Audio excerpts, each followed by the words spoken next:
এখন তো আমর সিজন, তো আমর আচার না দিলে কিতা হয়নি। তো আপনারা লগে আজকের মূল ভিডিও হইব আমর আচারের রেসিপি। তো আপনারা আমার পুরা ভিডিওটা দেখবা আর কিলা হইল না হইল সবে বাসা ট্রাই করবা আর আমারে কমেন্ট করে জানাইবা। তো ইনো আমি খাসা আম গাছ তাকিন ফাড়িয়া খাটিয়া দইয়া বালা করে শুকাইয়া অলইত দিয়া মাখাইয়া আমি রোদিত একদিন কুর রোদিত কিন্তু আমি শুকাইছি দেখকা। এখন কুর যে রোদির তাপ এক রইদু দিলেও হয়ে যাব বুঝছেন, হালকা একটু মানে ফানিটা শুকাইতো, ফানি না শুকাইলে আচারটা নষ্ট হয়ে যায়। তারপরে ইনো আমি বিশেষ কোনো মশলা আনছি না, আমি আনছি চিলি ফ্লেক্স, সাদা মানে বাজা মরিচ যে একটা, কাঁচা লঙ্কা আর হইল কিতা সরিষার তেল, চিনি, সিরকা, রসুন, এরপরে জিরা আর গুয়ামুড়ি। তো ওগুলা মশলার আমর আচারের মশলা আমি বাজারও আর কি পাইছি না, আমরা দোকানও অ্যাভেলেবেল আসিল না, তো তার দ্বারা আমি আর দিছি না, যেহেতু একটা লাগে না, একটা অপশনাল, মানে একটা বেশি নাই। তো একটার পরিবর্তে আমি দিছি ফাস্টফুডন দিছি বুঝছেন নি একটার পরিবর্তে। তো আপনারা আরও অন্যান্য মশলাও অ্যাড করতে পারেন। তো আমার আতের গেছে যে গুইনা আসছিল গুইনও আমি দিছি, আর আতর কাছে না এগুলো আমি বাজার থেকে কিনা নাইছি। প্রায় আমার 500 টাকা খরচ হয়েছে এই আমর আচার দেওয়ার সাথে সাথে, মানে আর খুব মজা হয়েছে। তো আমি তেল একটা গরম করিয়া আর তেল দিছি, দেওয়ার পর রসুন বাজিছি, বাজিয়েও আমি আমগুইন দিলাইছি, কারণ আমটা বালা করি মানে সিদ্ধ তোয়া লাগবো, বাজা বাজি করা লাগবো। তো আমগুলা আমি আমর টুকরাগুলো আমি দিলাইছি।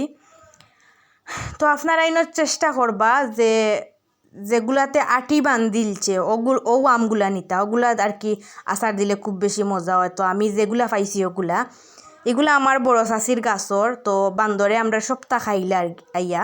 তো আমরা বড় চাষিয়ে কইলা যে নগুন আনিলাও, আনিয়া তুমি তাই কুচু দিয়া বাস বর্তা বানাইয়া খাইলাও। তো আমরা বর্তা বানাইয়া খাইছি, টেঙ্গাও রান্ধিয়া খাইছি, আর বাকিগুণ আমি রাখছি যে আচার দেওয়ার লাগিন। তো আচার দিলে তো আমরা সবেও খাইমু। তো ইনো আমি ওই দেখো কিলা আমি লাড়ি আর কিলা।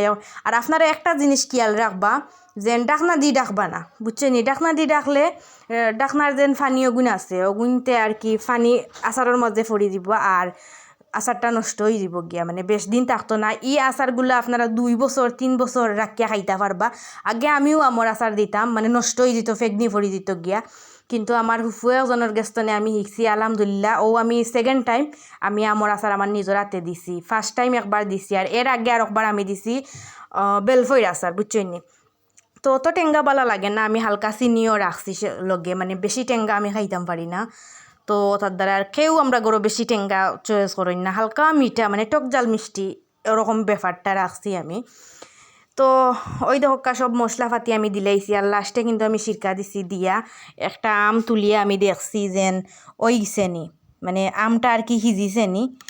তো দেখার পরে আমি লামাই লিছি বুঝছেন নি, অল্প অল্প করে দিছি আমি। পয়লা একটু মশলা দিছি, তারপরে লাড়িছি, তারপর আবার মশলা দিছি, দিয়া আমি অনবরত লাড়িছি, মানে মুড়ো ধরার চেষ্টা করবা না আপনারা, যতক্ষণ চেষ্টা করবা মানে গালা তুবাইয়া লাড়িবা বুঝছেন নি, মুড়ো যেন ধরে না। আলহামদুলিল্লাহ আমারও মুড়ো ধরছে না, আমি তো গালা থাকি হরছিও না।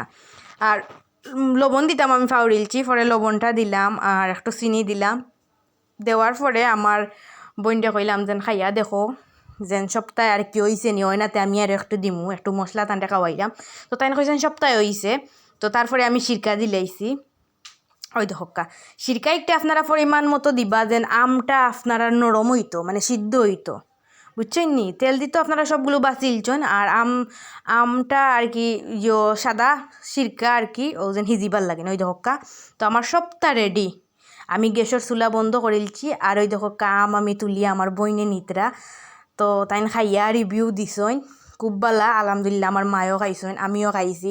আমি আর কি আচার উচার তেমন একটা চয়েস করি না, এরপরেও আমি অল্প একটু খাইছি, যেহেতু নিজের হাতে অত কষ্ট করি বানাইছি, একটু না খাইলেও হয়নি। তো খাইছি, খাইয়া বালা কইছেন সবে, আর খুব ভালো হয়েছে। আর একটা আমি রাইত কুল লাগিন আমি রেস্টও রাখিলছি ঠান্ডা করার লাগিন।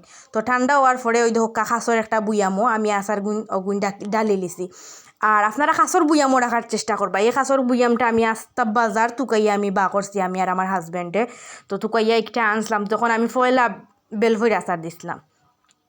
তো ওই দেখা আমি তৈ দিছি আর তেল দেখো কতখান আছে, বেশি তেল দিছি না, খাইতে সময় তেলখা তেলখা করে। আর আপনারাও আমার মতো অবশ্যই শেয়ার করবার। আমি মুখও একটা পলিথিন দিলাইছি যাতে তেল উল পড়ে না আর নষ্ট হওয়ার চান্স না থাকে। তো কিলা লাগলো সবাই লাইক কমেন্ট করবা, সবাই ভালো থাকবা, সুস্থ থাকবা, আল্লাহ হাফেজ।